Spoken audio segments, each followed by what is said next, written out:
Hello and welcome to Conversations in Ideas. The Horn of Africa region is home to some of the most fragile states in the world. According to the Fragile States Index 2017 by the NGO Fund for Peace, the Horn of Africa region have the highest concentration of extremely fragile states in the world, with South Sudan, the world's newest state, ranking on first, which is the highest fragile states, Somalia the second, Sudan the fifth, Ethiopia the 15th, Eritrea 19th, and Kenya 22nd. A complex and diverse region of considerable geopolitical significance, the change in the region seems to have mirrored the change in the geopolitics of the world. Apart from the transnational concerns in relation to peace, security, and development, the fragility of state institutions will have massive consequences for the people in these countries. It would have political risks, it would have economic shocks, it would, going forward, have considerable consequences, not just for the people in the region, but also beyond. So what does this mean, and what are some of the causes? Why do we have fragility of state in the region for such a long period of time? To discuss these issues, I am joined by two individuals with particular expertise on these themes. From Washington, D.C., Ambassador Herman Cohen. Ambassador Herman Cohen is a former U.S. Assistant Secretary of State, and he was the key U.S. diplomat behind the post-Derg transition in Ethiopia. We're also joined from Kenya by Mr. Farah Maalim. Mr. Farah is former Deputy Speaker of Kenya's National Parliament. He is very active in the politics of Kenya and the Horn of Africa region. Gentlemen, thank you so much for taking your time to join me today to discuss these important issues. If I could start with you, Ambassador Cohen, this region have seen such intractable problems, political problems, for such a long period of time. You have worked in the region, you have been a key player at one particular moment on behalf of the most powerful state in the world. What do you think are some of the structural and systemic issues behind this extreme fragility of almost every state in that region? Well, I wouldn't say every state. You have Kenya, of course, where our colleague is coming from. That's a very stable country. I think one of the problems is cultural. I keep telling my friends that the Middle East doesn't stop at the Red Sea. The Middle East continues on to Egypt, Sudan, South Sudan, Ethiopia, and Eritrea. You know, the languages they speak there are all what they call Semitic languages. So you do have sort of a Middle East mentality of a zero-sum game. You know, compromise is very difficult. And there's a tendency to have what I call minority rule. In Ethiopia, for example, ever since the end of the Second World War, when Ethiopia was freed from Italian occupation, it's always been dominated by one ethnic group, either the Amhara and then replaced now by the Tigrayan group. It's a single ethnic group rule, which is difficult to break. And it means the absence of participation by others who become resentful, you see.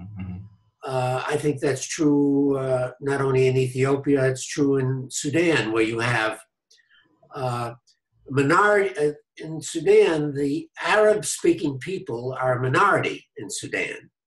The Muslims are a majority, but the Arab-speaking people are a minority. So the real majority in Sudan are people who speak African languages.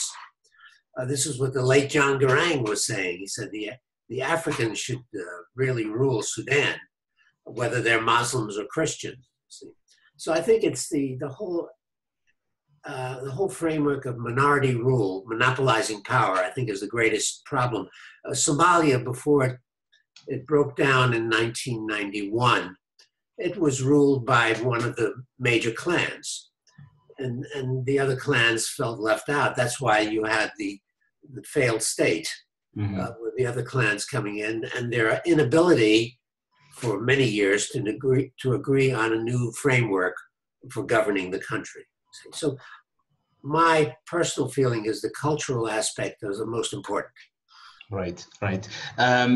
Mr. Farah, Ambassador Cohen said the problem is mostly cultural.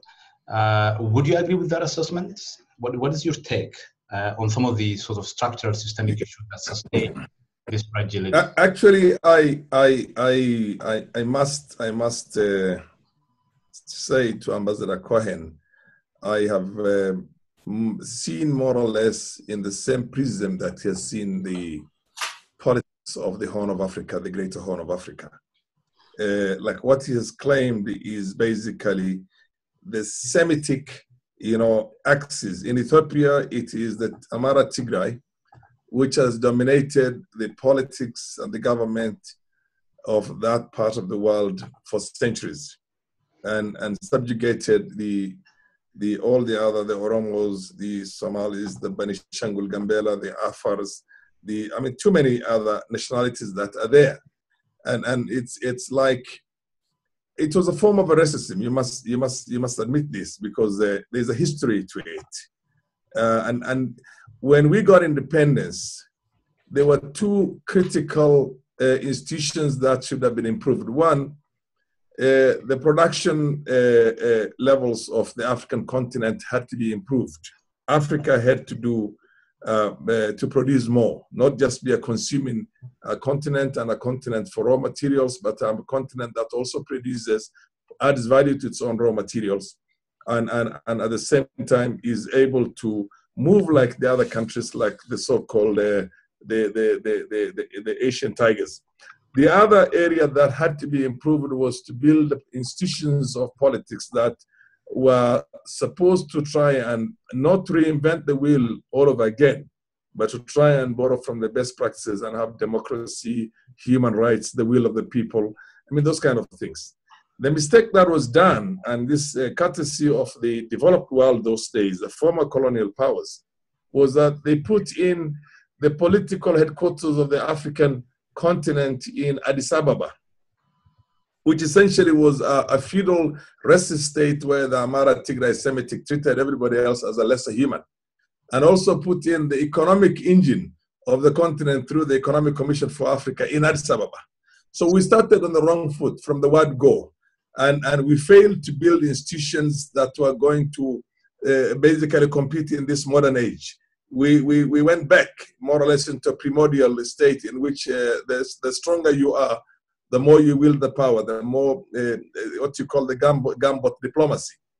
So then, of course, the former sergeant majors, the regimental sergeant majors who worked in the British and the French, and the other, like Idi Amin, like Bedel Bokassa, and others, and many others came into. So dictatorship became again the norm, and with the divide, the East-West divide, as long as somebody was closer to the capitalist West, then anything else goes in his country, and the same also on the other end.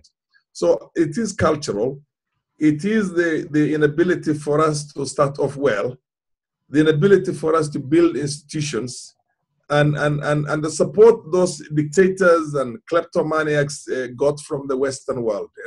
Without the Americans and the British and the French, Mobutu Sese Seko would not have done what he did, and that goes for every other dictator. Right. So either by omission or commission, there has been a massive input in maintaining this fragility and failed states in Africa from the so-called developed world. Yeah. Thanks for that, Mr. Farah. Ambassador, Mr. Farah's point is that there is obviously the urge to dominate between various groups.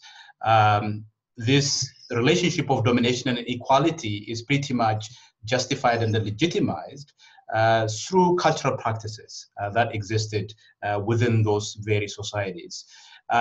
So at some level, there are cultural problems that help it sustain the kind of fragility that we see, because everyone that comes to power will never leave power unless there is a violent confrontation that ultimately leads to that.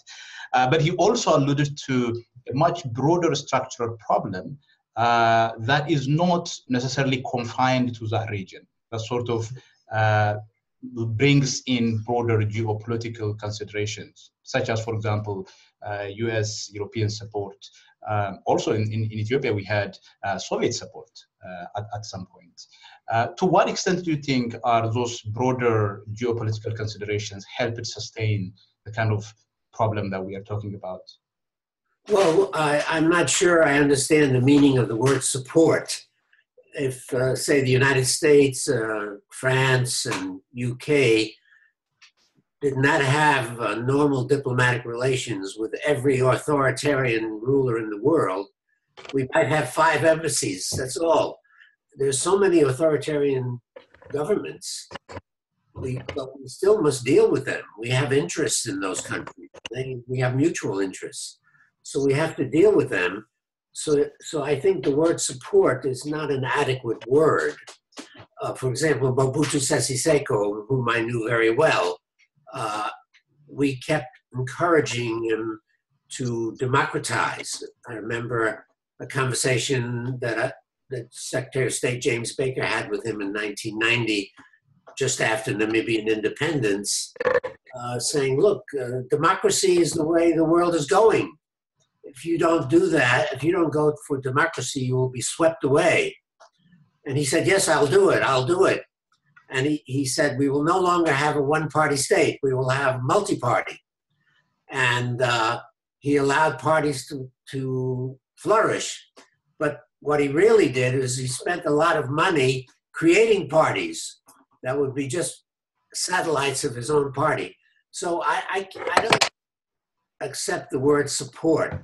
We have to deal with all countries as I remember when I was stationed in Kinshasa, I was complaining about Mobutu to the French ambassador, who was much more senior than I.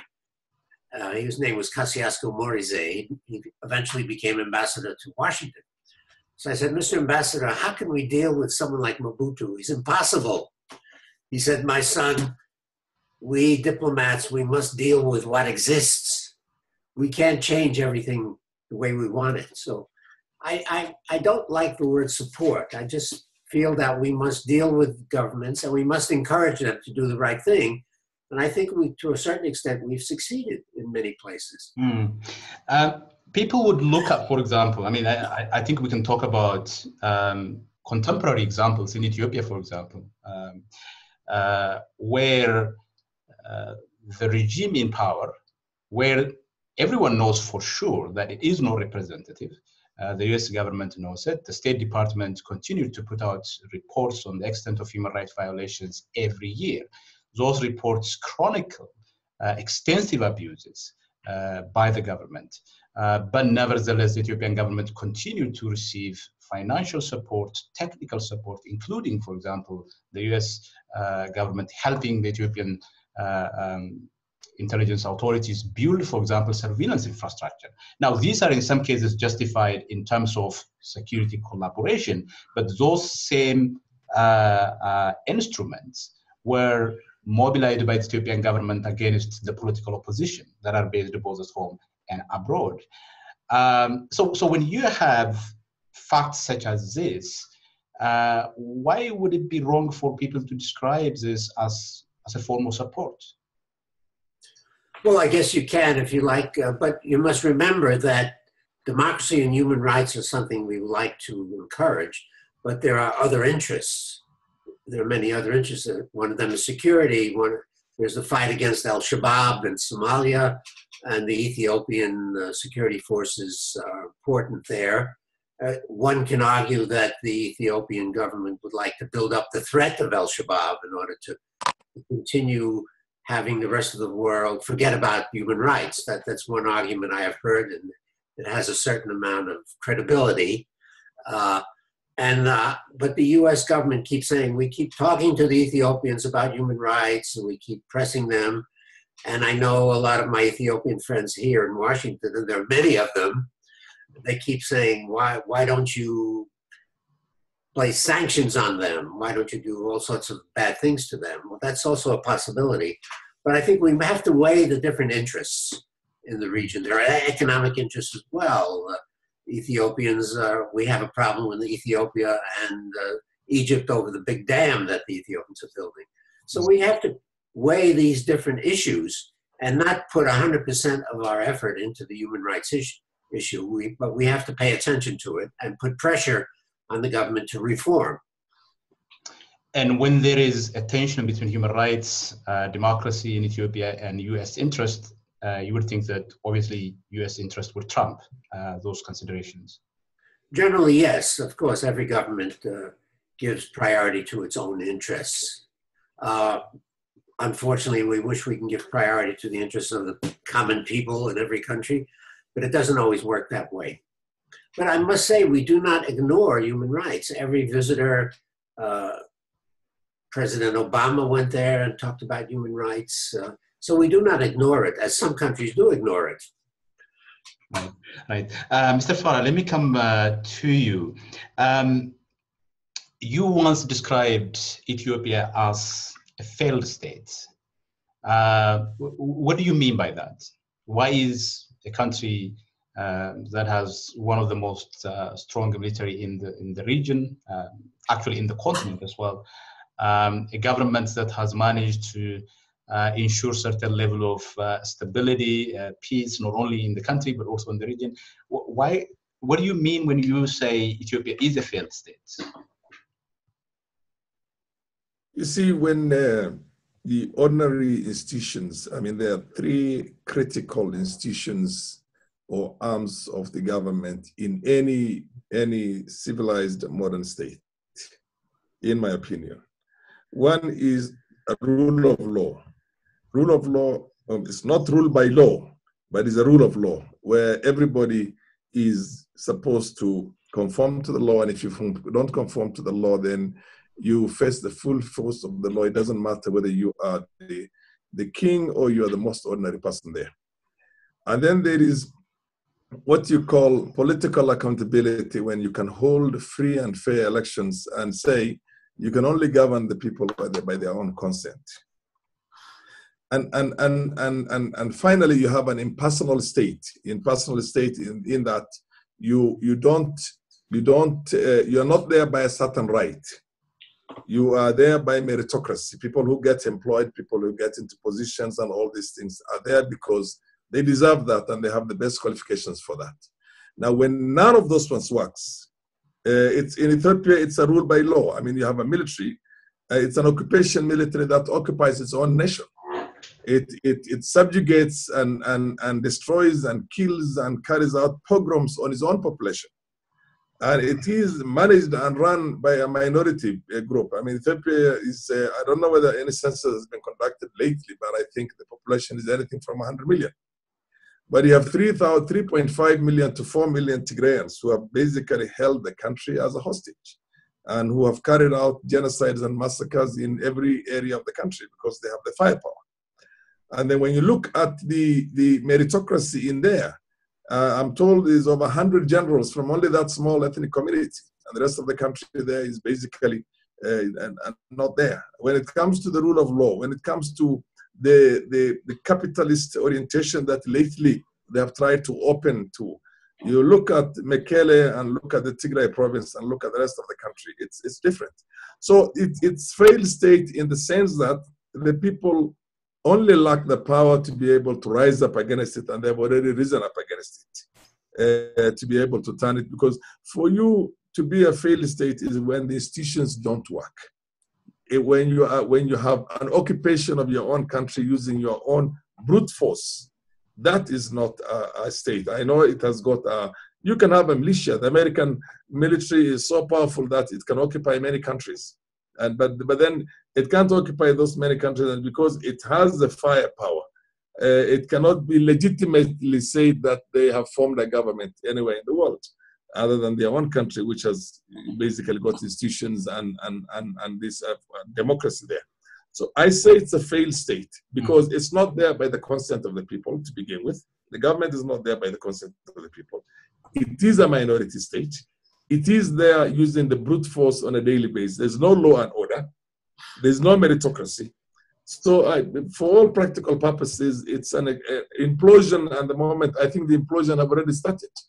Right. It's just a matter of seeing how it has the effect it has both inside and outside Ethiopia. So I think we will zoom in on Ethiopia a little bit later, but I want this to be, at least this first part, to be a broader reflection on the region. I just want to use this particular point that Mr. Farah made, Ambassador. His point is that Ethiopia is a failed state, one, because the government is not representative, there is no human rights, rule of law, and the government essentially maintains its power through the use of force. Now, would you agree with that characterization, with the characterization that Ethiopia is a failed state? First of all, I agree with everything that our colleague says about Ethiopia. I couldn't dispute any one of his facts. I would not, however, put it in the definition of a failed state. My personal definition is where the government does not control the lands, does not control the territory. For example, Somalia, after Siad Barre fell in 1991, different parts of Somalia were controlled by warlords, and there was no comprehensive national control. That is how I would define a failed state. However, I agree with everything he says about Ethiopia. I might ask, well, we can talk about Ethiopia later, but one thing that tells me that Ethiopia is not really a fully functioning state is the fact that they must import food when the rainy season is bad, at least once every 5 years. A true democracy will never have that. They will make provision for stocking food or for transporting food from one productive area to another. Ethiopia has never been able to do that. So that tells me that to a certain extent, the government is failing to be a state to all of the territory. I'm sure there are a number of variables and indicators, I think that shows that the government is in some people. We'll talk about some of those a little bit later. Now, when you look at the region broadly, as I said earlier, South Sudan is the most fragile state in the world. Somalia is the second most fragile. Eritrea has its own problems, although at least on this index that I mentioned, Eritrea seems to be doing well than Ethiopia. Kenya is not doing well either. Kenya is on the 21st, on the 22nd. Now the question is, where does this lead the region? What are some of the risks for the population who live in the region, but also for other actors beyond the region? Because the effects of state fragility, state failure cannot be confined to those particular areas. The effects are transnational. Security is a transnational issue. Peace is a transnational issue. So the question is, what would be the impact of this for the population? And then as a second question, what does that mean for powerful states with an interest in the region? Ambassador. Well, the problems within states can go over borders. That's certainly true. We see that in Somalia, where you have the terrorists, the Al-Shabaab terrorists, attacking targets inside of Kenya, inside of Uganda. So instability in one state inevitably spills over across the border. I believe that the South Sudan, problems in South Sudan are spilling over into the Democratic Republic of the Congo and other countries on the border. So instability, unrest, inability of the government really to govern invariably has no borders. It has no borders. It causes problems elsewhere, including, say, the absence of trade. For example, the trade between Eritrea and Ethiopia before the 1998 war was quite flourishing. In fact, they had to get the IMF to set up a currency exchange mechanism so that the people selling in birr and then in Natfa could have their accounts settled at the end of every week. But after the 98 war, all of that commerce stopped. There's no cross-border commerce. So that has a profound effect on people. And if you look at why some of these young men in Eritrea are leaving, crossing the dangerous deserts of Libya and the Mediterranean Sea, where many of them are dying, it's because they can't get a job. They can't get a job. They've been interviewed by Human Rights Watch.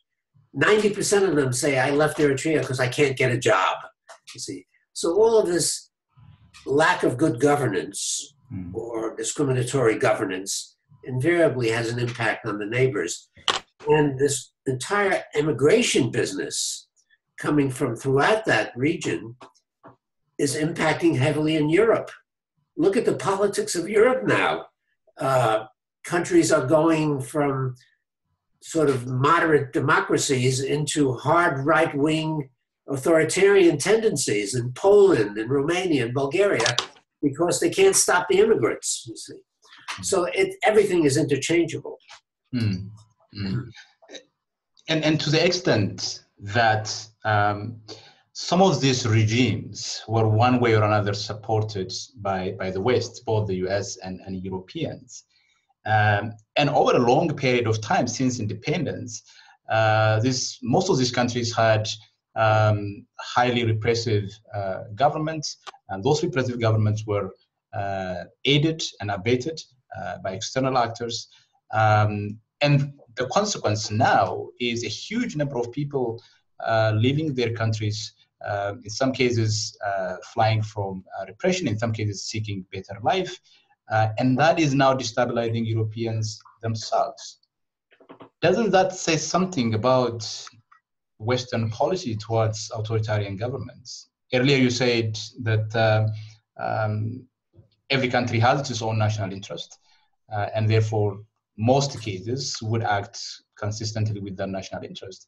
But I think the effects of prioritizing short-term policy consideration, national interest, is precisely something of this sort.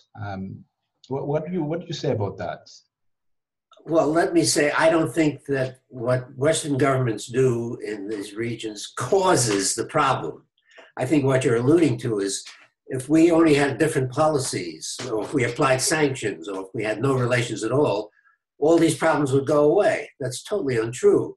The problems are caused by internal issues in those countries. Now you can say, well, the West should have different policies in order to encourage them to change, but I don't think you have a tendency to blame the Western countries for all these problems. And I have to remind you that the US and Eritrea have had very bad relations since the War of 1998. Right. Susan Rice, who was our assistant secretary and then ambassador to the UN, she and Isaias Afwerki hate each other. And she is the one who proposed sanctions against Eritrea at the UN. But yet that hasn't changed Eritrea because she's a close friend of Meles Zenawi as well. She was a very close friend of Meles Zenawi. And as one of my taxi cab drivers said, Meles died and took the password with him. See? So, well, I don't want to digress about her, but her attitude in foreign policy was good people and bad people. You can't run foreign policy on the basis of who's good and who's bad, but it's on what are our interests, what are their interests, how do they coincide, how do they collide with each other, you see. So he said, whatever Meles can do is good, whatever Kagame does is good, whatever Isaias does is bad, you see. Or the Western countries do not cause these problems. But what you're saying is maybe we're making them worse. I wouldn't agree with that. No, I think my point is, I think this is also a point that most people share. It's not that the West would want authoritarian governments or authoritarian leaders to thrive in that region. It's just that they don't do enough. I don't think most people are asking for some form of sanction or some form of direct intervention from the West to impose democracy. All people are saying is that the West is enabling, it's making it possible by providing material assistance to these repressive regimes in order for these regimes to actually thrive in those areas. Mr. Farah, I want to come to you.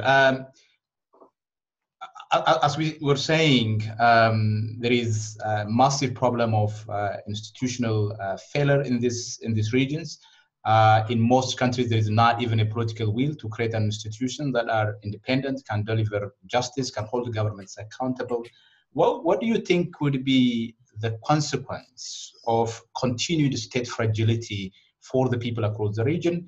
Also, what would be the consequence of this for those with political interest on the region?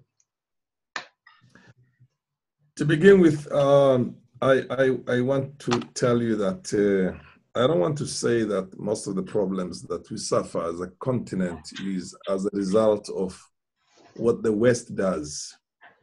But clearly, without the support of the West, without the American support to the Ethiopian regime, the Ethiopian minority regime of Meles Zenawi, which is almost $3 billion, $2.5 to $3 billion in a year, in grant, free money, not loans, and 1,200,000 tons of cereals to feed the Ethiopian people. That regime would not last. It would not have lasted at all, at all. And then you look at Eritrea, which is next door. You might not have, well, it doesn't have any democratic institutions the same way Ethiopia doesn't have any democratic institutions, or even a semblance of it. This is just a pretense. But Eritrea is not on any food aid. They've been able to feed their people in its entirety. And secondly, this is the only country in the Horn of Africa which has achieved its Millennium Goals 4 and 5. And here is the Americans putting sanctions on it and fighting it tooth and nail. They won the case on the border dispute with Ethiopia. And the same West, which is supposed to tell us how we should respect the laws or the rule of law, is not able to respect the rule of what was ruled, or rather the judgment that was delivered by the International Court. So Obama one time said, we don't want Africa to be a continent of strong men. We want it to be a continent of strong institutions. But they're not supporting those institutions. On the contrary, they're supporting every effort to try and not allow those institutions to take hold. Because when you support the counter narrative, when you support the likes of Meles and Kagame, the way you put it right now, and many other strongmen who want to stay there forever, then of course you don't give a chance to the institutions of democracy, of human rights, of the rule of law, and all these good institutions. Now the other bit is that we make all sorts of efforts as a continent through the intelligentsia, the scholars, and everybody else to see if we can get proper hearing in the rest of the world. By the way, democracy is not one event called an election every 5 years, which is rigged, because there's no election that takes place in this part of the world that is free, fair, credible, and transparent. And these are the kind of areas. Look at our elections, for example. John Kerry comes to Kenya the other day and gives it a clean bill of health. Turns out later on that this clean bill of health was misplaced and never do good enough again. So give one side the thumbs up and then give the other side the thumbs up. Then you wonder, what exactly is it that these major powers want? I was part of the team that negotiated the settlement on the coalition government by and large in 2008, 2009, 2007, 2008, when we had the post-election violence in Kenya. And I remember Jendai Fraser coming in to us here. And she came to us and she told me, you have your rights. I clearly agree with you, you people are right. But I'm here for the interests of the American state and American government. I'm not here for your own interests. It's for you to fight for your rights. She goes and does the same narrative also to the other side. So effectively, you see a situation in which superpowers themselves are playing the game of making these sides fight one another, taking a position with one side and then taking with the other side, emboldening every side, so that we progressively go towards confrontation, civil wars, basically failed states. So this essentially has been the modus operandi of the Western world. I can tell you one other thing. What I can tell you is that in the 60s and the 70s, when the Soviet bloc was a strong communist bloc, and the Warsaw Pact those days, For an African dictator to survive, he had to shout that he is being undermined by communists. And if there are no communists there, then you create communists yourself and create that threat and shout wolf. Then the Americans and the British and the French and all of them will come to you for you to subjugate and destroy your people. The same is happening right now. I don't think Al-Shabaab is such a strong force that cannot be eliminated in a matter of weeks, if not months. But having 22,000 forces from Ethiopia, having it from Uganda, Kenya, and Burundi, and not being able to sort out that problem, not even engaging them seriously, and also having American firepower out in the Atlantic force and from the other what they call equipments that they have in the sea there.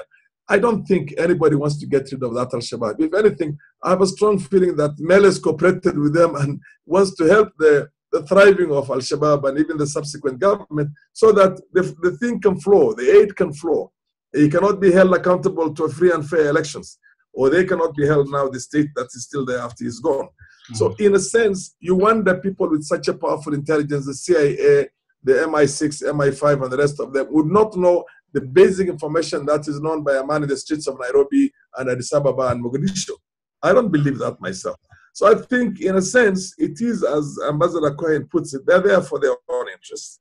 And their interest also dictates that the failed states probably is a phenomenon that can help them access our own raw materials. Look at what is happening right now in Congo.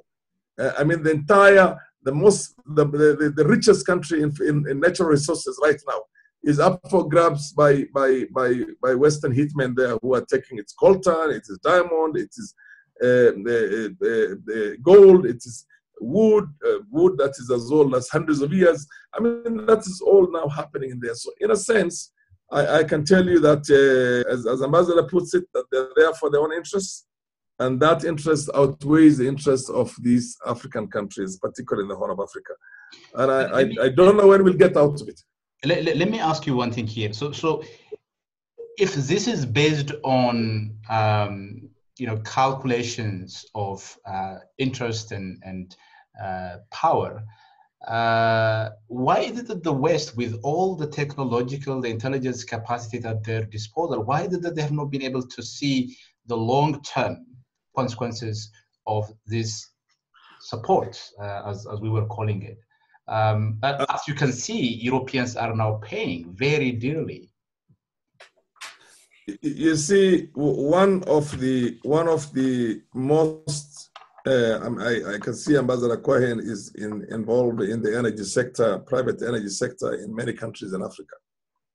I know Jendai Fraser is also doing her own business. She stays most of her time in Kenya here, and she's doing business in all the countries in the region here.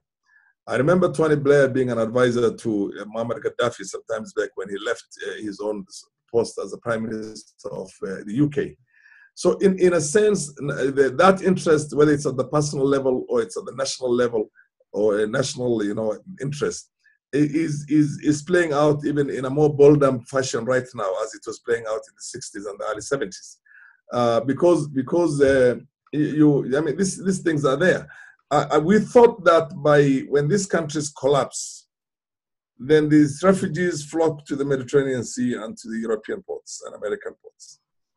The West is going to see the need for them to have stable governments in those places and create economic conditions, or rather help in the creation of economic conditions that will deter most of the people from taking those perilous and very dangerous, journeys to other ports in the world.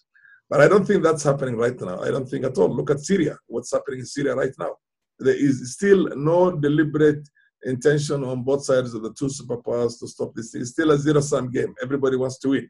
So I can only tell you that Africa, being the last continent, and a virgin continent for that matter, with a lot of resources, the long-term interest, in my opinion, look at the cost of Somalia.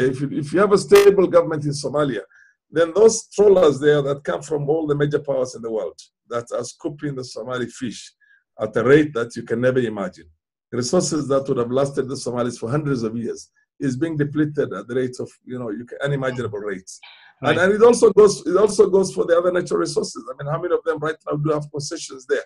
Every government that comes with a little bit of greasing hands of those leaders left, and they're able to get all that. So there is a scramble for the long-term resources of the continent, and somehow it has dawned on the major powers that it's better for this country, these states to be fragile or to be failed than for them to be stable, because maybe the benefits they'll get out of that far outweighs the other way around. I know Ambassador Cohen himself at the personal level is a very, very, I've read about him, I've seen how much dedicated he is to the Horn of Africa, particularly Somalia and Ethiopia and the conflicts that are there. And I want to commend him, but I can assure you, there are very many leaders and former leaders from the Western world who have their own hands and pockets also deep into the continent here. Ambassador Cohen, is this conspiracy theory, or is there a grain of credibility or truth here? Well, when you talk about who is plundering the resources, who do I see? I don't see the United States. We do oil, and we give the revenues to the countries, and what they do with it is not up to us. But who is plundering the resources? China is plundering. They are the ones whose ships are on both sides of Africa illegally taking the fish. It's not American boats, it's not British or French boats that are doing that. Now, who is taking diamonds from Eastern Congo and the coltan? It's the Chinese, and nobody mentions them because, I don't know, for somehow we romanticize the Chinese, see. So I don't think they are latecomers. Is guilty of doing any plundering of resources. When the West takes resources, they do it legitimately, and they provide revenues to the host governments. Look at the Congo. There was a U.S. company called Freeport-McMoran that was mining the richest copper mine in the world in central Congo called Tenke Fungurume. Had 2.5% copper, which is amazingly rich. They built one of the most successful operations with schools, with homes for the workers, with adequate food supplies and health and all that. Now they sold it to the Chinese. I'm wondering what's that going to become. The Chinese never promote people into management positions. They treat the workers horribly, and they treat them just like they treat their own Chinese workers. So why don't we look to China first before we start putting blame? I agree with Ambassador Cohen. I mean, it's the Chinese influence right now in Africa is so horribly skewed and so terribly skewed that unless we get the support of other nations in the world and we begin having a volte-face change in the manner in which we approach them, they will take away everything, because they can bring in prisoners, they can bring in everybody. The way they treat their own people, you can imagine how well they will treat us here. It's even worse than that. Look at Angola right now, where the Chinese are even doing hawking in the streets. And I'm sure in another 10, 15 years' time, you will see a new race in that place. That's basically going to be I don't know what name is going to be given to that race. But yes, go on. I'm sure the Chinese engagement with the region is something of a very considerable concern to a lot of people. This is a power that doesn't even pretend to care about some of these values that we are talking about. I don't know if it is better to have a power that somewhat pretends to care about human rights and democracy, but doesn't exert the necessary pressure, doesn't use its power and authorities to influence so that countries improve, or countries like China, who publicly state that human rights and democracy are not part of the game. I'm sure we can talk about this for hours and hours. I want to focus on Eritrea and Kenya. As I said, according to this index, Kenya is the 22nd most fragile state in the world. Eritrea 19th. Ethiopia stands at 15th. Our impression of Eritrea is, broadly speaking, a very repressive, closed country that doesn't have a constitution, does not really even pretend to respect human rights, democracy, and so on and so forth. Ethiopia does have a very vibrant constitution as a matter of a written text, but the practices are very much the opposite, on the negation of the kinds of things the government says it is committed to publicly. So we have a contradiction there. On the other hand, in Kenya, we have what looks like a fairly vibrant state with a very good media. I think the media has been fairly good compared to other countries for a very long time. The civic organizations are far more stronger than these regional countries, but stands at 22nd. I was shocked to find that number. Well, what explains this phenomenon? Eritrea ranking better than Ethiopia, very close to Kenya, and Kenya, a country that looks very stable and somewhat have democratic institutions, where the Supreme Court recently went as far as nullifying the election. What explains this phenomenon? How is Kenya considered that unstable? Mr. Farah, if I could start from you. I can tell you, family, the power elites who are also now the economic elites in these countries. But by the way, I've been to Eritrea many times myself. I've seen how it's probably the safest country in the region. It's a place you could walk from your hotel at 3 o'clock in the morning and walk to any part of it without any fear that you'd be mugged or there's going to be a crime. I can't do that in Nairobi. I can't walk out of my house here. Anything can happen the moment you leave your own home. And then I haven't seen beggars in the streets of Asmara. I've been to Addis Ababa, and you can understand what it looks like there. The same also with Kenya. So you might not get very many people who are extremely wealthy like Kenya and Ethiopia are. And I don't think there's anybody who's wealthy in Eritrea. They're probably only comfortable. But yeah, other than the failure for it to have these elections every 5 years, it's probably the best run country right now, where education is free, health is free. There is a social security for the elderly. Anybody above the age of 65, I think, has certain stipends. Now, we have a problem in Kenya. There's no doubt about that. We have never had a free and fair elections in this country, except when it was conducted by the British colonial government in 1962 and in the one of 2002. Every other election has been massively rigged in favor of the power elite. So when we did very well in 2002, we thought we were going to keep on improving. We have backslided. We've backslided. I mean, the democracy is and human rights and all those things were better off some 4 years, 5 years, 6 years back than they are right now here. I know we have a problem. Kenya is not a failed state right now, but very close to being a failed state because of all these problems. And the effect of all these things, it's just a question of one successful uprising happening in any of these countries is going to be like a domino effect the way it was in the Arab Spring in the Middle East. And I can assure you, we are just waiting for the time, but I don't think it's going to be long in waiting. Whether it's Ethiopia, whether it is Sudan, whether it is Somalia, whether it is Uganda, by the way, which is another terrible case, terrible case, undoubtedly, where you have that militarized democracy. The same guys who were in uniform before now have taken over both the capital of the country as well as the political power, because these two things go together. So if you ask me what do you think, what the future holds, the future is very glim, in my opinion, unless something drastic happens in the reverse direction. It's very, very grim, in my opinion.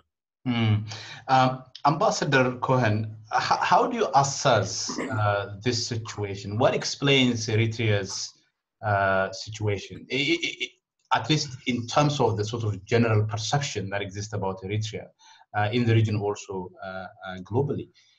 It seems to be doing well. Well, Eritrea, remember at the beginning I talked about cultural problems. There are certain groups that feel that they must dominate, even though they may be a minority. Eritrea does not have that because it's pretty much of the population is the same. Everyone is the same. And on top of that, you have a political regime that's based on the theories of Mao Zedong. Isaias Afwerki was trained in China of Mao Zedong. And even today, if you talk to him, he'll say, I regret the passing of Mao Zedong because he had the best system, even though it was very poor. And for him, control is important. Order is very important. And also, everyone is the same. There is no discrimination against anyone, which is a very good thing. And also, more and more now, the private sector is being encouraged. You have very important Canadian investments there in the mining. You have investments in the ports of Assab and Massawa by the Emirate countries. More and more minerals are being developed. So Isaias may be a Maoist, but he believes that you can make money through private investments. So you have a good combination of very good order, not law and order, but order, and opening to the private sector, and also a homogeneous population where there's no jealousy. Everybody is of the same ethnic group, you see. Some of the Canadian firms that you just alluded to are being sued in Canada for allowing the use of forced labor. But I can see how that sort of mindset in a country like Eritrea can allow certain level of stability. So it is called peace, extremely repressed society, have no access to information, and most probably you can have a highly normalized, highly pacified society that simply conforms to whatever the state demands of it. But how long can Eritrea continue along this path without somewhat opening up, liberalizing, democratizing? Well, that's a very good question. I think eventually there will be built up resentment. Look at all these young men who are leaving. Their families couldn't be very happy with that. Mm-hmm. So I'm sure there's growing resentment. Also, the way people are treated who do not conform. We have our own experience at the American Embassy because they have compulsory military service. There were 2 members of the U.S. Embassy working there, 2 Eritreans, who refused to go into the army because they're Jehovah's Witnesses, who refused to carry guns, that sort of thing. So they've been in prison now for about 8 years, and we don't even know if they're alive. You see, so that sort of thing builds up resentment over time, and it cannot last indefinitely. But for the moment, there's order. There's money coming in. A lot of people, more and more people have jobs. And also they don't worry about drought. They have saved water over the years. So it is being run efficiently, let's put it that way, which is already a benefit. And your view on Kenya? Well, Kenya, I'm more optimistic than our colleague. Because, well, first of all, I don't know, he was probably too young to remember what we did in 1991 when Arap Moi refused to have a multi-party system. And he was putting opposition people in prison for advocating multi-party system, some of the leading intellectuals of Kenya. So the whole international community, United States, World Bank, European Union, France, and the UK, on a given day, we cut off all aid to Kenya. All aid, 100%. He quickly changed and he authorized the multi-party system. And I believe the election of 1992, where Arap Moi won with only 38% of the vote, was a free and fair election. So we did have some impact on change. And also I believe now that in Kenya, the private sector is more free to do things than it was, say, under Arap Moi. where you couldn't move grain from one province to another.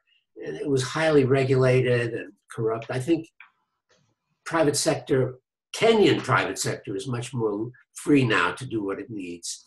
And therefore, I can't be pessimistic about Kenya. In fact, when I talk on the speaking circuit, I always put Kenya on the list as one of the bright stars. Mr. Farah, do you want to come in? Yes. Yes. I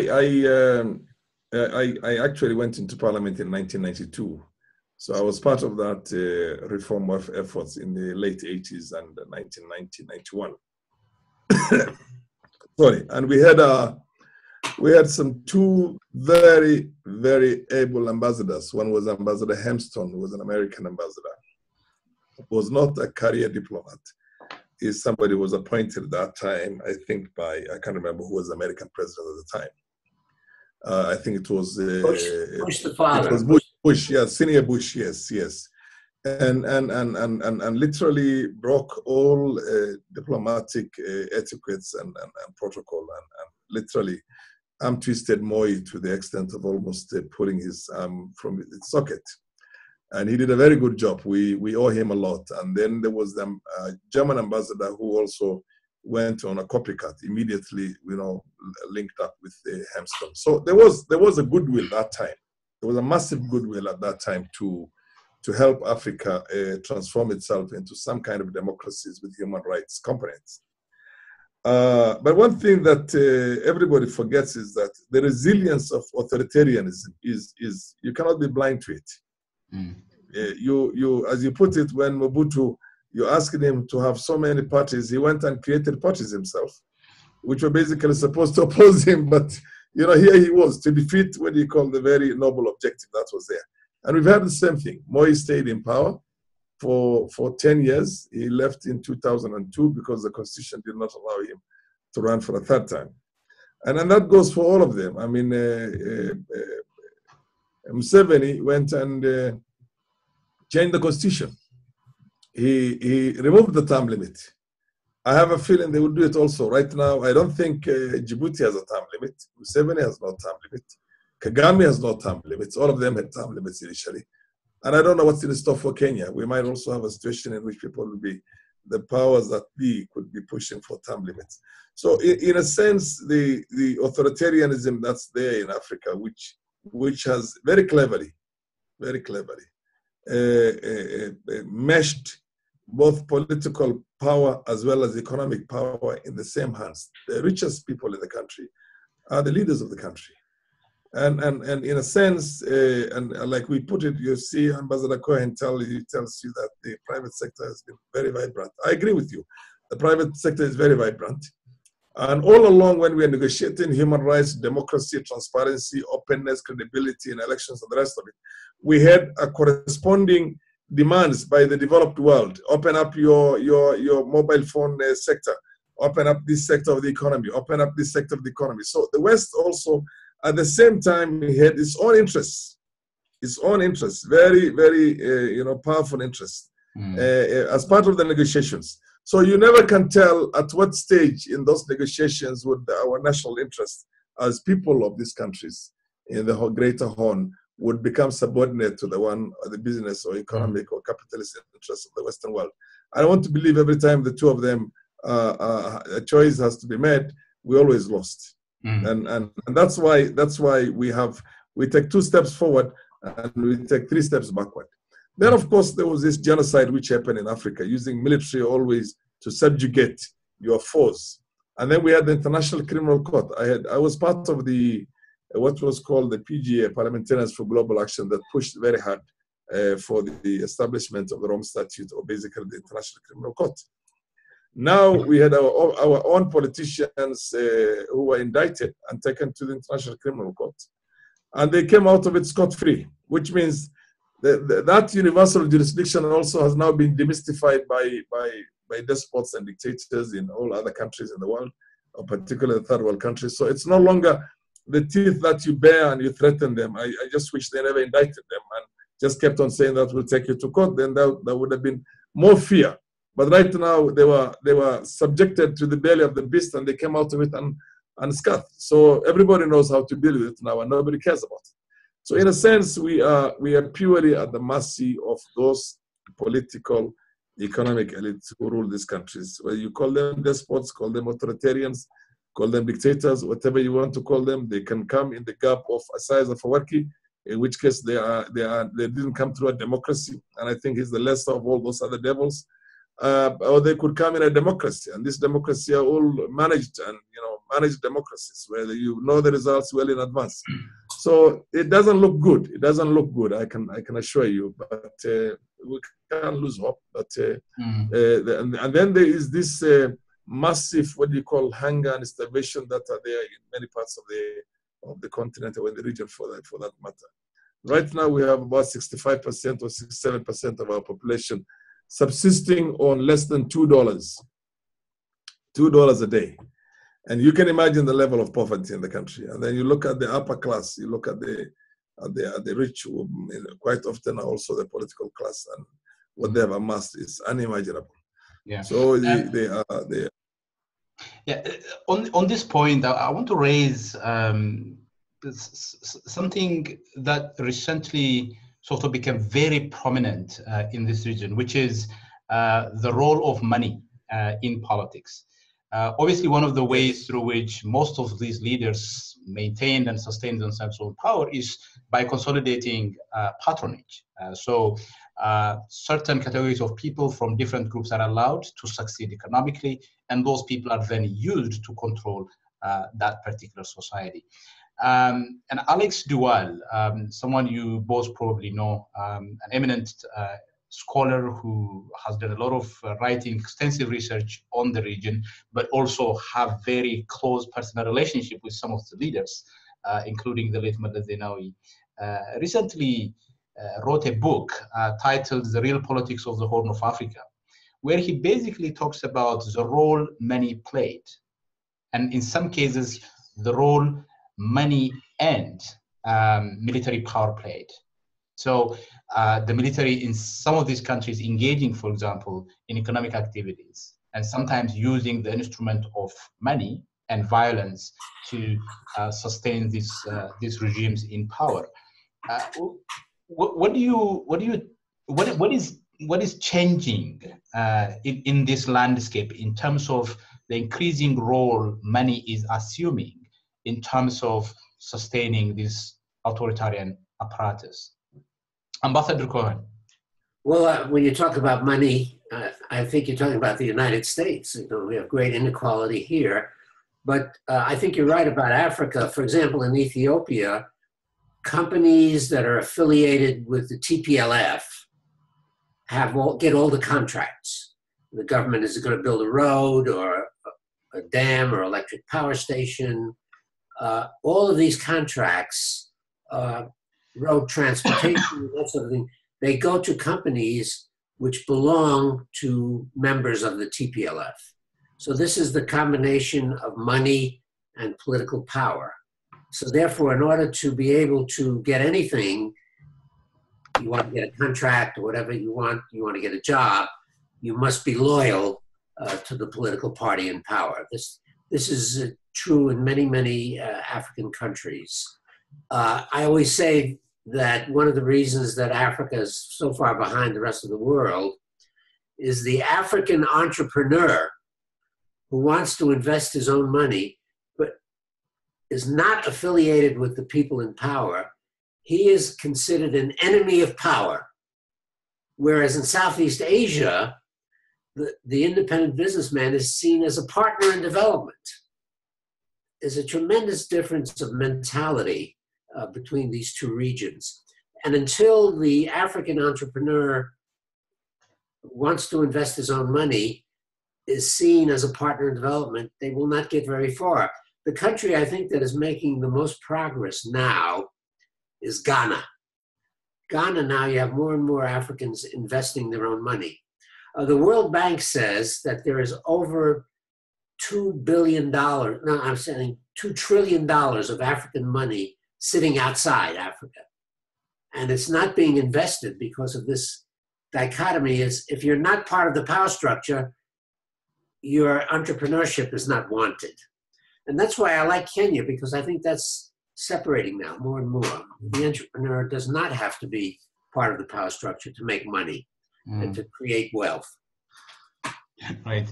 I think Ethiopia, in this respect, is bringing in what are called developmental entrepreneurs. So we have developmental artists, developmental teachers, developmental tradesmen. These are some of the ways through which the state creates binaries and boundaries between people who support this policy and people who raise some politically critical, consequential questions.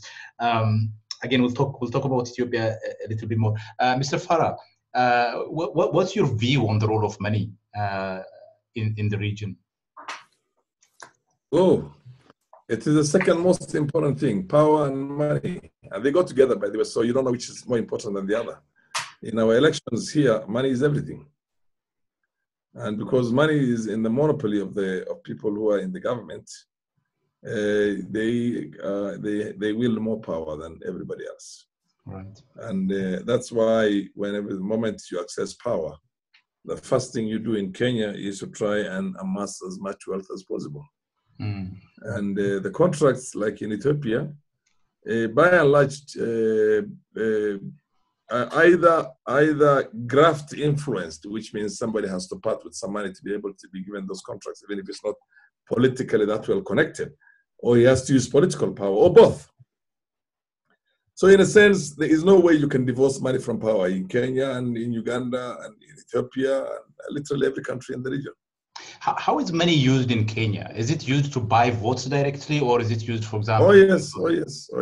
Well, they buy the opinion leaders, and then buy votes also. On the election day itself, there's more money that changes hands in this country than anywhere, anytime, any other time in the years, in those many years, as those that are there. So it's not easy. Yeah. Okay. And that kind of money cannot be money that is legitimately made, because it runs into hundreds of millions of dollars. So it's not easy to make that kind of money legitimately. So it has its roots in government, and basically it perpetuates also the hold on power. I think that is a pretty bleak and a scary picture. I think we'll come back. We'll come back towards the end, and I would like to get your views on what needs to be done, if there is any hope. I want to zoom in on Ethiopia now. Ambassador, can you see this picture behind me? Yes. I got them from your blog. In Ethiopia, this is a landmark moment, a turning moment that marked the post-Derg transition. And you were one of the key players in that meeting, with the full weight and power of the United States behind you.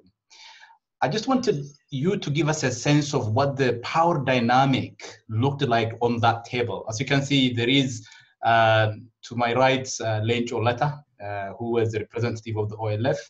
And then you have Isaias Afwerki, president. And then I think it's you, and then Meles Zenawi. I don't know who the other person is. That's Senator Durenberger, former Senator Durenberger. Right. President Bush asked him to go along as his representative for this meeting. Right. Tell us what your role was in that meeting and what the power dynamics looked like on that table. Well, in a year earlier, this was May 1991, about a year earlier, the Soviet Union was supplying a lot of arms and material to the Derg, to the government of Mengistu. And they asked us to help bring peace to Ethiopia because they wanted to get out of that obligation. Because Gorbachev was trying to change the Soviet Union. Instead of spending a lot of money on arms going to the third world, let's spend it on our own citizens. So they said, can you help us bring peace to Ethiopia? So we said, okay, we'll give it a try. Our relations with Ethiopia were not good. We had not sent an assistant secretary there for about 10 years before that. So But anyway, I went to see Mengistu, and he understood that the Soviets were anxious to get out. So he said, okay, how can we work? I said, well, why don't you do get into a mediating situation with the Eritreans who are fighting for independence? And he said yes. So we asked President Jimmy Carter to do it. And Jimmy Carter went, and they did a lot of mediation, but he annoyed Isaias for some reason, and Isaias lost confidence in him. So they asked, will you, State Department, do it? And we started to be mediator. Meanwhile, the other civil war was going on with the TPLF in Tigray, and they got into a mediation with the Italians. So mediation was going on two levels, two different places. And toward the end of 1990, or the beginning of 1991, the Ethiopian army started to lose the war on both fronts.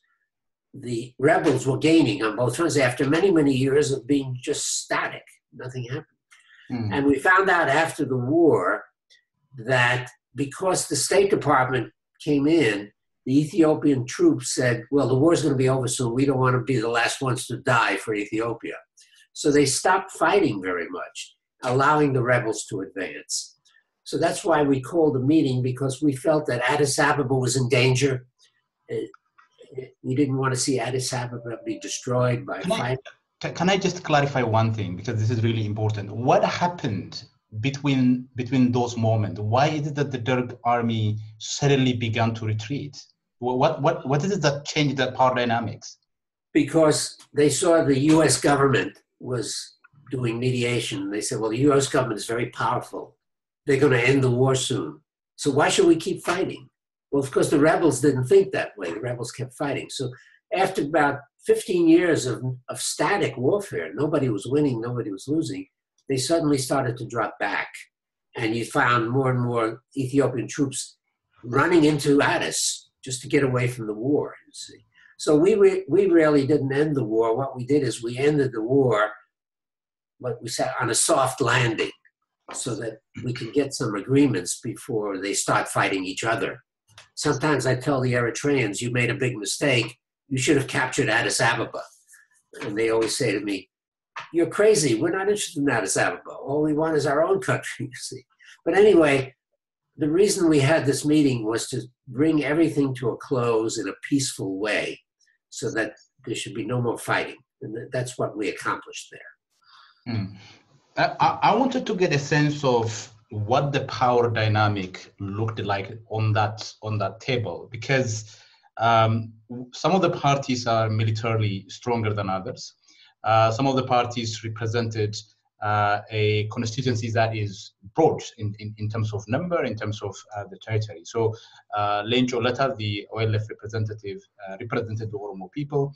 Meles Zenawi represented the Tigrayan people. If you compare the military power, certainly TPLF were far more stronger and organized.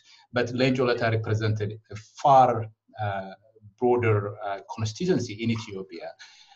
What was it? So my first question is, what would the power dynamics look like? Obviously, Isaias was there. He also had probably the strongest military from among all the three. What would the power dynamics look like on that table? Well, the Eritrean rebels were the strongest, and they were getting significant help from Sudan. Excuse me. Were getting significant help from Sudan, and therefore they had all the arms that they needed. The TPLF was also pretty strong. They were also getting help from Sudan. Sudan was helping. They hated Mengistu so much because Mengistu was helping the South Sudan rebels, you see. So he was helping both sides. The Oromo were not really doing much because they really didn't have an organized military force. So the power was really, I would say, Meles was the strongest in the sense that he wanted Addis. Isaias was the strongest in the sense that he had the most powerful force, but he wasn't interested in Addis. He was just interested in Asmara. So the day that this meeting began, Asmara had already fallen into his hands. He already controlled Asmara. And Meles was not far from Addis. So our objective was, let's end it in a way that could set a transition to a peaceful future for Ethiopia. Now, when we started talking, it was a question of how to deal with Eritrea's demand for self-determination. And as soon as we started talking about it, the Oromo gentleman raised his hand and says, we too want a referendum on self-determination. But I said, it's a little late now to start talking about Oromo self-determination. I was sorry about that because I felt that their voice had really never been heard. But our objective was really, let's end this war now, stop the fighting, save Addis from destruction, and get a transition where the Eritrean situation can be settled. So they agreed on a 3-year transition and then a referendum. What was Melles's response to Lenjo's claim for self-determination? If Melles's eye was fastened on Addis Ababa, if Oromos was to exercise their right to self-determination, and in the event, for example, they decide to go their own separate ways, Addis Ababa might end up going with them because Addis Ababa is located in the heart of. That's right. Well, it was at such a late hour that we just ignored it. We just ignored it and went ahead with. I'm sorry about that. I consider that one of my mistakes. We should really give better consideration to the Oromo, and we were not prepared for Oromo to speak up. Why was that? Well, we had no contacts with Oromo prior. We were seeing Meles in Khartoum. We were seeing Isaias in Khartoum. They were both traveling to the United States. But the Oromos were quiet. We didn't hear much from them. Only and when we had the London conference, the Oromos suddenly spoke up. Right. I think, yeah, it's interesting. I can see, there is this talk that when Roosevelt, Stalin, and Churchill were meeting in Yalta just before the end of the Second World War, one of them suggested that the Pope should also have a role in determining the new world order. And Stalin asked them, how many divisions does the Pope have? So at that time, much as the Oromos are about 55 to 60% of the population of Ethiopia, and the Somalis who had been militarized before through the Ogaden Liberation Front and the Western Somali Liberation Front, did not pose any military challenge that time to the center. The military challenge had already been blunted much earlier, so they did not constitute any military challenge. So basically, they were left out of the deal. And it's only now that the Oromos and even the Somalis are seeing the need for them to assert themselves, the manner that the Tigrayans and the Eritreans have asserted themselves. But the problem was never solved, I can assure you, because the problem is still. And then, of course, if the Oromos were allowed to have a self-determination, then you're talking about, what is it, over 50% of the country, the landmass, because all the way from Addis Ababa, you're only left with Gojam, Gondar, and the Afar region and Ogaden. That's all. The rest of it is the Oromo. So it's I don't know whether the Oromos would want a situation like that, or they would want to have a system that is so fair and credible that nothing stops them from becoming the prime minister or the president of Ethiopia. I mean, those are probably things that Lenjolat and others had in mind at that time. Given also the fact that they are probably the worst historically subjugated people next to the Americans, Africans who were taken into bondage and slavery in the Americas, because the Amara Tigray axis has dominated the Oromos for well over 300 years, and in the most brutal manner. I mean, so much so that maybe at one stage the impression given is that the Oromos should be Amaranized, you know what I mean, or Semitized. I mean, that's when they started assuming their names and everything else. But it's one of the darkest parts of the African continent when you try and understand the feudalism and the kind of pogroms that were carried out against them. Yeah. I want to again go back to this moment because this is a very critical moment that helped define, I think, the path that Ethiopia has taken for the last 25, 26 years. Yes, indeed. I was just wondering, Ambassador Cohen, whether you had a sense at that moment when, and also I think from your own encounters and relationships with some of the key people within TPLF and Eritrea, whether you had a sense that the Ethiopian state would turn into the kind of extremely repressive authoritarian states that it has become. Did you have a sense, any doubts at that moment, or were they so impressive that the Americans, including yourself, trusted them? Well, Mellish was a very smooth operator.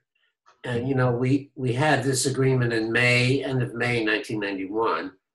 And in July, he called an all-parties meeting in Addis, all political parties, all nationalities, all tribes, all ethnic groups met in Addis for a meeting to discuss the future of Ethiopia. And it was all democracy. We were talking about how everybody will have a voice. And I came there with my delegation, and it was the first time that I ever had to have a special security guard for me, because the State Department said that so many people hate you because of what happened in London that you're in danger.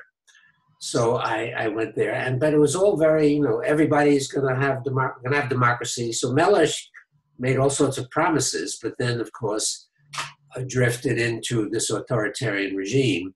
I remember talking to him later, just on the question of land ownership, for example. You know, under the Ethiopian farmer cannot own his land.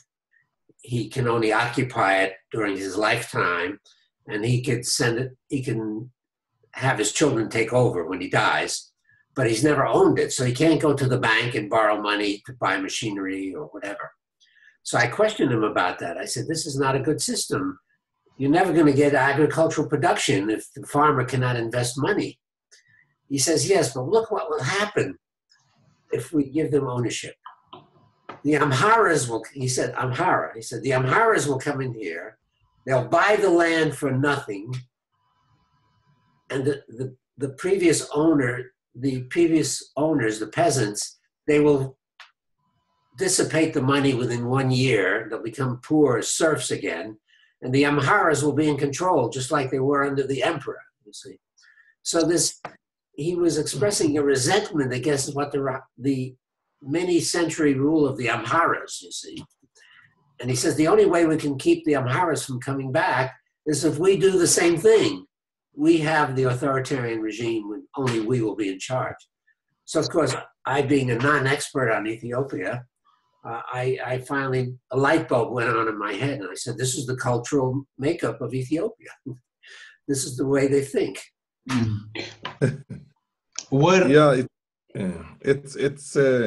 I wanted to ask, well, I'll come back to this same because I don't know if Ambassador knows about the feudal system that Ethiopia operated on before. When all the land belongs to the Amhara nobility, and the Oromos were supposed to till that land, same land, yeah, and take maybe 70% of the products from that land to the noble families.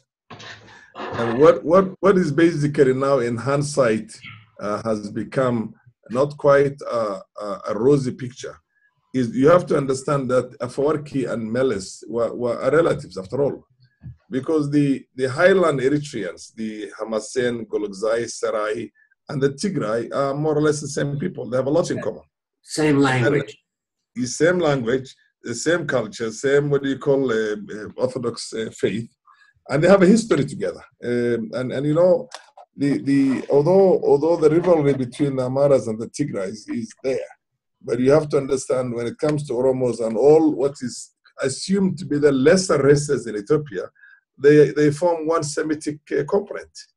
Yeah. And that's why Afwerki assisted Meles in stabilizing the rest of Ethiopia, because the Eritreans were much better disciplined and better armed and better trained and and bigger in numbers as far as the rebels were concerned.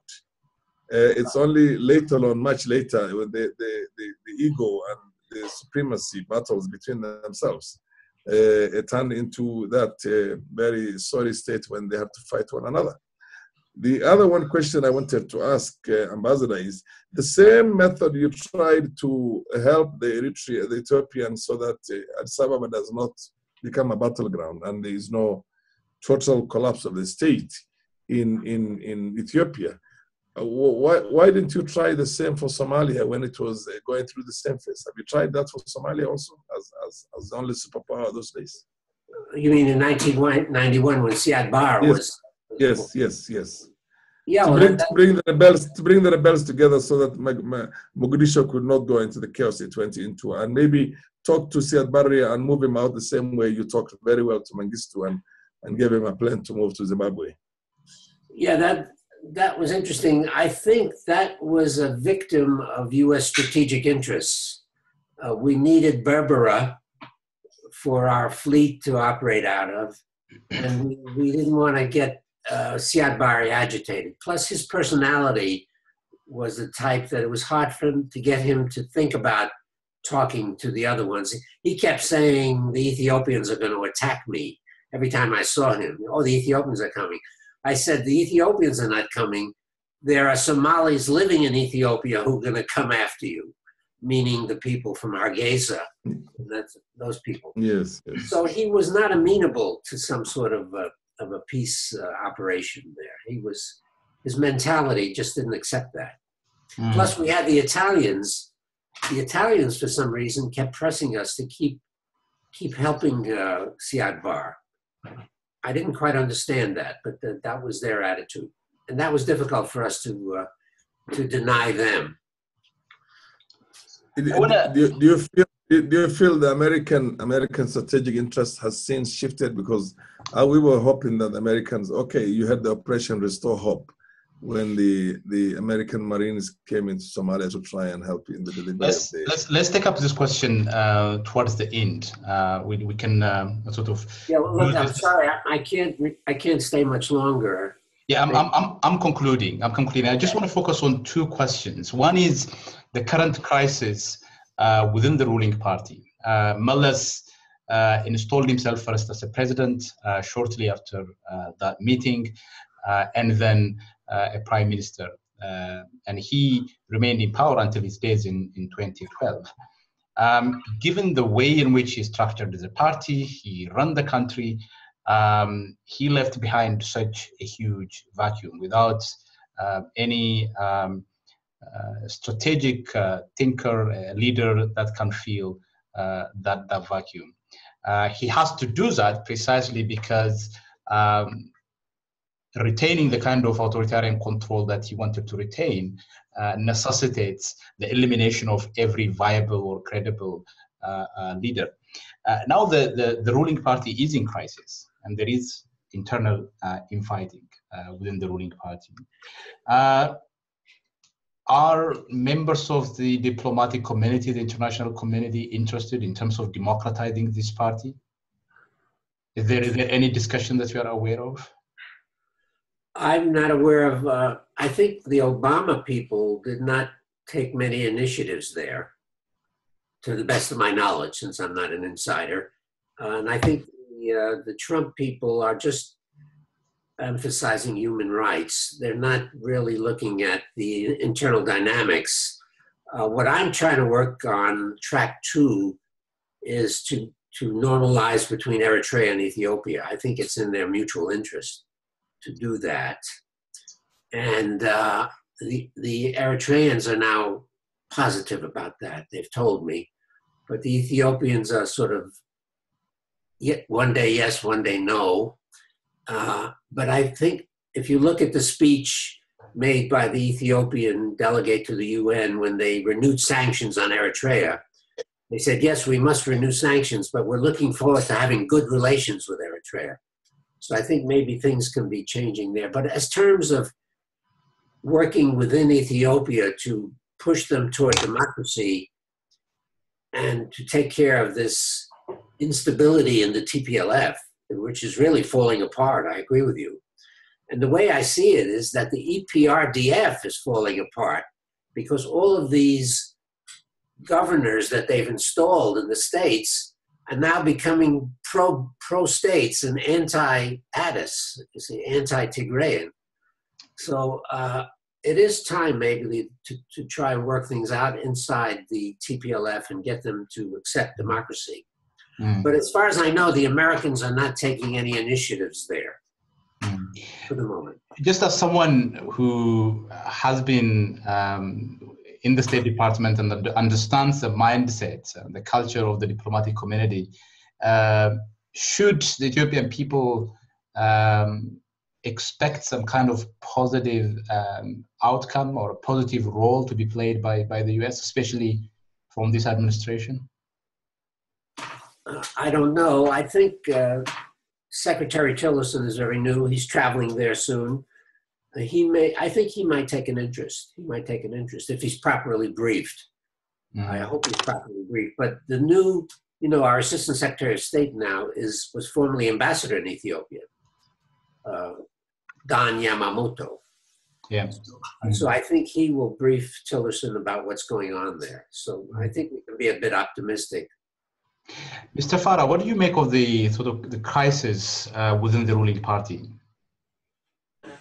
Well, I think basically what was expected as a result, or rather as a product of the crisis itself, is some form of a true democracy in which the will of the people is going to be respected at the end of it. But the way I see it myself is just going to be some kind of a reconfigured autocracy. The same players might change faces here and there, but the way I see it is that the moment the Tigray, the fissures within the Tigray power elite itself is healed one way or the other, which they're likely to come together the moment they see the threat, the bigger threat from the larger Oromo configuration. I have a feeling that they can't play hardball with them anymore, but they will play a smart ball. Right now, they have created a conflict between the Oromo region and the Somali region. And they're likely to do that within a number of other regions as a distraction, basically. So I think they're working out how they could revalidate themselves and renew their own worth without giving much and look like they've given anything out. So it's that's the way, the Marxist-Leninist kind of autocracy has reshaped itself or reconfigured itself in latter years. Look at Putin. I mean, he comes in as a prime minister, then comes in as a president, then changes here and there. And the rule is the same. I mean, I don't see any difference between Putin. I actually see him a much smarter and a sharper and more efficient Brezhnev. You see what I mean? So basically, I think the Tigray axis will at some stage come together, because then they realize that they can't stay in that internal strife for too long. And the moment they come together, they will play the games with the rest of the nationalities in the country. And I have a feeling Ethiopia is still faced with a long period in which nothing much is going to change in any substantive way. Final thoughts, Ambassador Cohen. What are the two most important things that need to change in the region in order for the region not to slide into complete collapse of the states? Well, I think the biggest tragedy right now is South Sudan. South Sudan, terrible mistakes were made there. They had a 6-year transition where nothing was done to build institutions, to train people to run government. And South Sudan never had colonialism. They just had slave traders in charge there. So it was inevitable that it would collapse. So South Sudan must be taken over by the UN for at least 10 years to get everything right. So that's priority number one. Priority number two, I think I agree with you, is to persuade the people at the TPLF. They have to broaden the base, and they have to really accept democracy, even though they would, as a minority, they will lose power.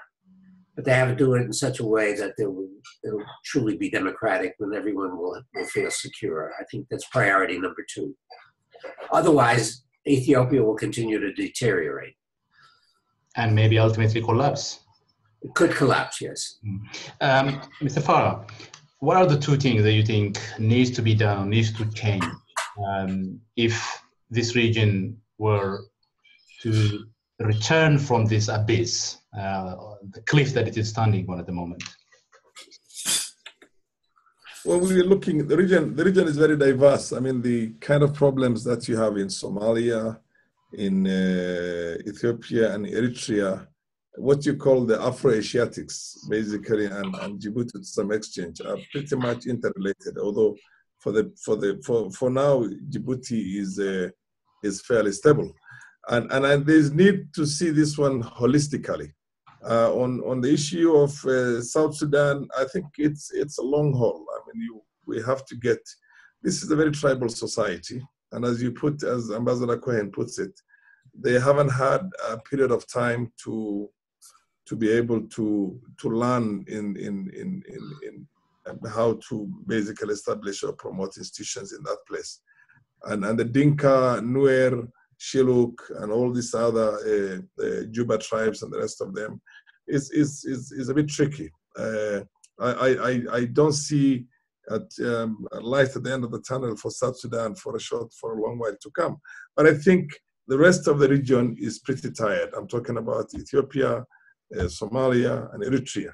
So if there is conferences to discuss that, and a bare knuckle conferences in the sense that there's no more, hide and seek or chicken games there, which the Semitic axis had played for a very long time, and which also in Somalia, Ambassador had already mentioned it, was pretty much rife before. I think there's chance that this group can come together and basically get how to promote certain institutions. The problems are not typical from one end to the other, but they're interrelated. Ethiopia's instability has a powerful effect, or stability, but for that matter, on Eritrea, on Somalia, and on Djibouti, if they choose to do that. Right now, they can't choose to do that because the only outlet they have. So I think there is need for that kind of a broad conferences to happen, in which, even if need be, reshaping of boundaries has to be done in these countries, then so be it. If it's going to be the only thing that will bring a lasting peace and a lasting harmony and lasting enablingness, then we might as well do that. But there has to be some serious conferences on that. And I think that is one area Ambassador Cohen and many other people who have influences in America. I don't know how much influence he has right now under Trump, but who have influences in America can try and initiate some very bold, honest, upfront, open discussions on the future of the region itself in those areas, because it's an implosion. Although the Semitic axis will still maintain power in Ethiopia, but no doubt there's a serious violence that's going to take place because the Oromos are not taking this lying down anymore. And that implosion will have an effect on the countries in the neighborhood. There's no doubt about that. Mm-hmm.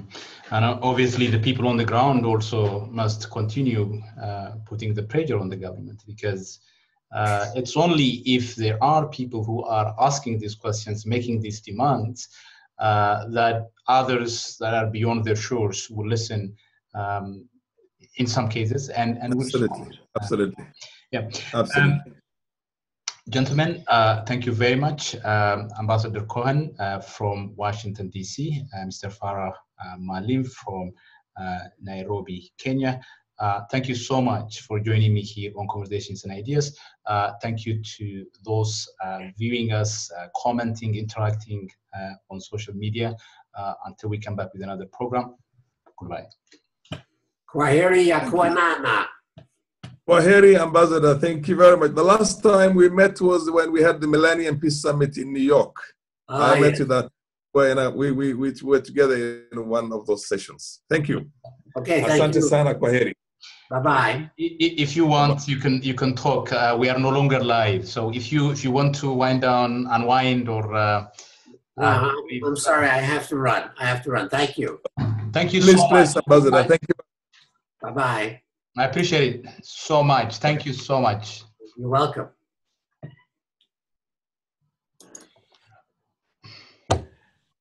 Okay, Dr. Ali, Prof. Thank you See you so next much, Mr. Farah. I think you did an excellent job. You're Thank very you. well Thank spoken. you. Thank you. We try. Uh, I thought some of the most interesting moments were when he was talking about the US's position toward the Oromos and how he basically said the Oromo guy asked for self-determination. It Was didn't. not armed. Yeah, Yes, yes. that was interesting. Where is Lenjo Lata these days? What is Lenjo doing these days? He is now leading another political party called Oromo Democratic Front. I wanted to invite him to this program,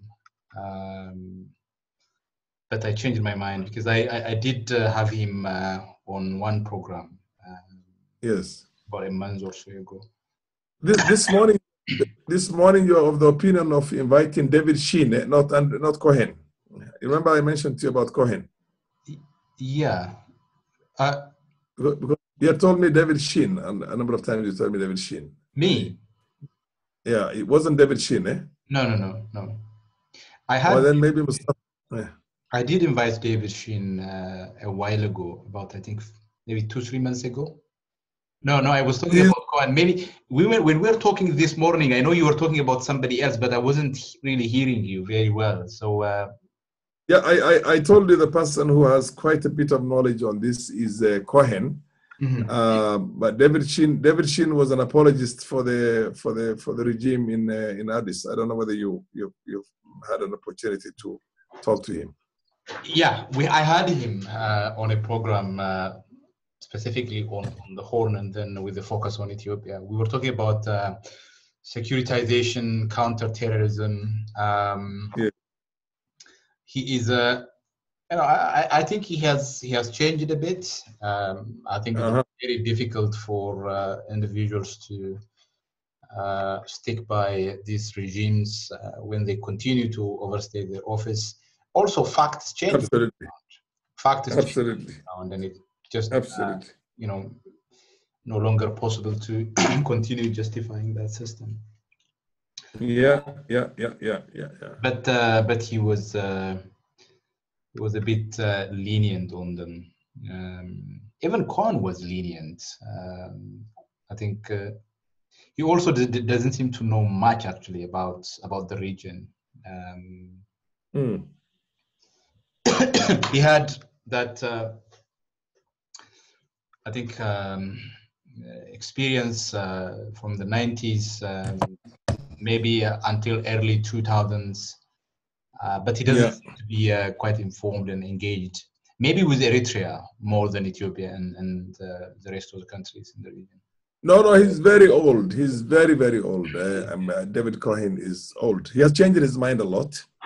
He was before an Ethiophile, what you call Ethiophile. But now he's changed. And David Sheen, I think, still too pro-Ethiopian. I don't know whether he has changed. Have you had an opportunity to talk to him lately? So the last time I spoke to him was when I had him for that program. That's 3 months ago. And he was very, very, very focused, impartial. He's also getting old, but he's not particularly pro-regime. He's critical of the regime, but not necessarily pro, TPLF or pro TPLF. Okay. The program has got a what is the circulation like? Let me check. So there were about 400 people watching us live. Let me just check the number of views so far.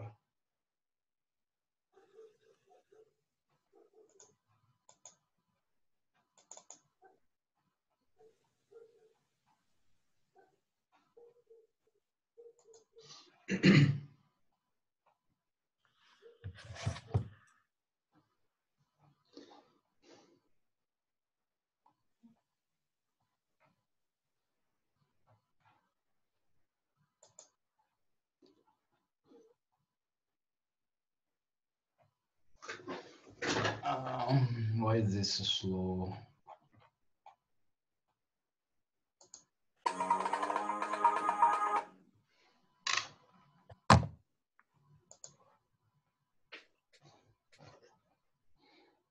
Sorry, my computer is being slow for some reason.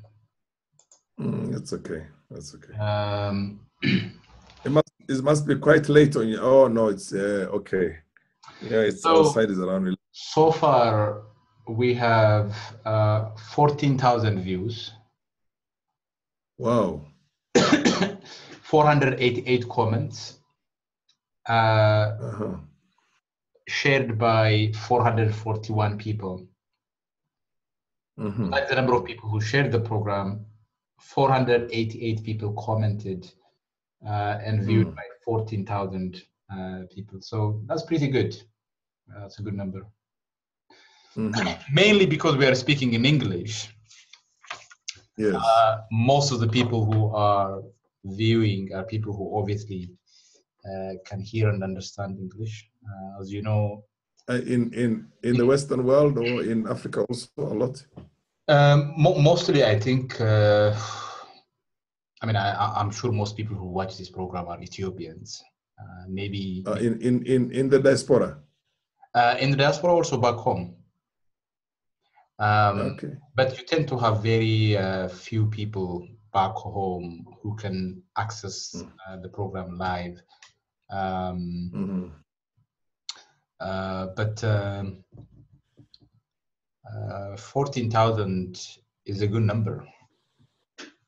That's a good number to reach. So within the next week, for example, this number will double up, at least. But most of the shows would get about 50,000 views in about a week time. Wow, wow, wow. And how often do you have this? Once a month, once 3 months, how often? No, once a week. Wow. Yeah. Oh, great. Once a week. Sometimes I may not manage to bring together people within a matter of a week. As you can see, it takes a lot of planning. Take a very long time to get back to you. Sometimes people cancel. Yeah, it's I mean, honestly, I'm doing a program by myself, which some of the big media organizations do with 20, 25 people. If you look at, for example, some of the sort of BBC or Al Jazeera, there are people who do one show, work only on one show. Obviously, they have researchers, they have editors, people doing things. Too many people. Oh yeah. I know of a friend who works in Al Jazeera's Washington office. They have this program called The Stream. It's very similar with this program. They basically invite people via Skype from different places. You may have seen it. And my friend was telling me that there were about 22 people working just on that program. Just on that program. Amazing. Yeah. I hope, I am trying to create an alternative space for people with different views to come together and... No, it's a very good thing. Very, very good thing. I can assure you, you will have a lot of people who will appreciate this. If you get the right people,